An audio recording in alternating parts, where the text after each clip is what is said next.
Yeah, so an ETF that I've kind of slept on for a while. And for a while, I mean, like a couple of years. I should have bought this. I should have known about this ETF for, for if I had owned some of this ETF for the past like 3 to 4 years, I would have seen. I would have probably looked at investing a bit differently in terms of being a bit more aggressive when it comes to putting my money in the stock market. But that's the idea of investing. You learn as you go. Now that I know about this particular ETF, whenever I have the opportunity to toss some more money into it, I do it. I try not to buy when it's high because you don't want to do that. But at the same time, you could also dollar cost average. It's just another way of saying, hey, just toss your money in the market, irrespective of the price. Anyways, the ETF that I am mentioning right now is Charles Schwab Dividend Yield. I forget the ticket symbol. SCHD, I believe it's the ticket symbol. But anyways, the idea of this ETF is simple. It's a high yielding dividend at a okay price. So what's the price that I bought it for? So back in November of 2025, which is not so long ago, purchased quite a bit of stocks, quite a bit. And what was funny is that, oh no, it wasn't November. I think it was around September when I bought it. I digress. I'm trying to remember. Really can't right off the bat. But to my point, I remember buying a month before the dividend was supposed to kick in. So I was still within. I bought it before the ex-dividend date, which is, of course, if you buy after that. If you buy the ETF after that specific ex-dividend date, all that means is that you won't be able to, you won't qualify for the upcoming dividend payout, which is typically in the next 2-3 weeks from that ex-dividend date. Anyways, to my point, I bought it back in September. It was at $26 dollars and 55 cents. I remember this price because that's the price. I remember buying it when I said, dude, like, I've seen the trend of this graph and it's been going low, and I saw this price and I was like, dude, this is the perfect time to buy. And mind you, I don't try to time the market, and the keyword here is try. I try to, but sometimes I really don't. For the most part, I just buy and just leave it alone. But when I first caught wind of this ETF, I was like, hey, let me look into it. This is something I could really benefit from. Saw the price, I saw it was low compared to the past couple of months. I was like, hey, screw it. Perfect time to buy, so I bought. Anyways, so why am I making this video?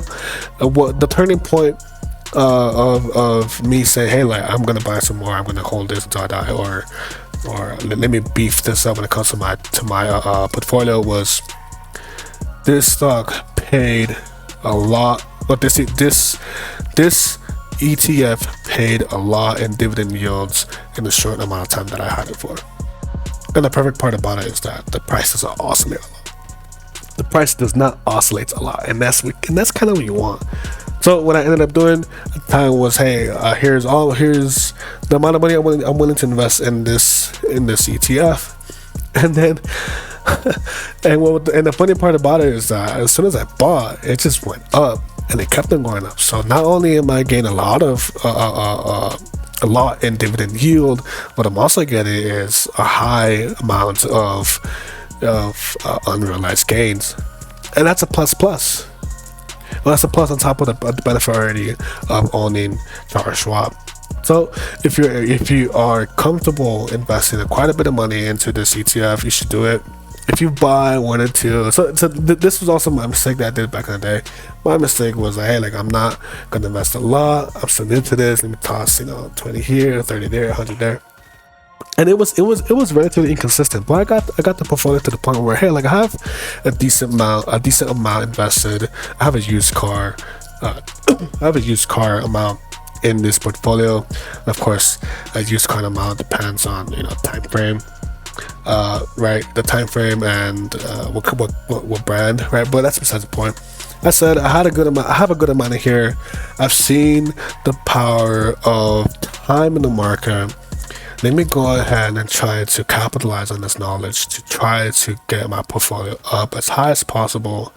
And ironically, or hypocritically, I'm trying to get this portfolio high in the least amount of time. So what does that mean? What does the latter mean? The latter essentially means is that because I have done my part to save, to work hard, to have a good amount of cash that I am comfortable with investing, the idea that I'm trying to do right now is, or the idea I'm trying to execute right now is, hey, I'm going to toss this amount of money into specific stocks that I know are going to do well, and then we just buy and hold. If I don't need, here's the thing that I want to explain to everybody. Like, hey, like if you work hard enough, you save hard enough, then you will reach a point where you have 3 to 6 months of expenses saved up. Yes, that's hella good. That's on top of your emergency fund. So that is very good, non-negotiable. Go get it done. So that leaves you with the rest of the amount of money that you have after this little budget for a rainy day, budget for expenses. All that extra money you have laying around, you could toss it into the stock market, into proven stocks, into proven ETFs that yield benefits in the long run. In other words, buy now and hold forever, and enjoy your net worth going up.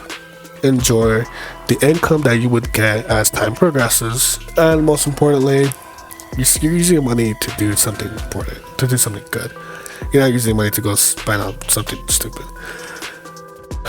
But anyways, that's my little rant. It's something that I want to show with you. It's something I want to share with you guys for quite a while. I like Charles Schwab, the dividend yielding ETF. It has coughed up a lot of dividends in a short amount of time, and I'm comparing this against the other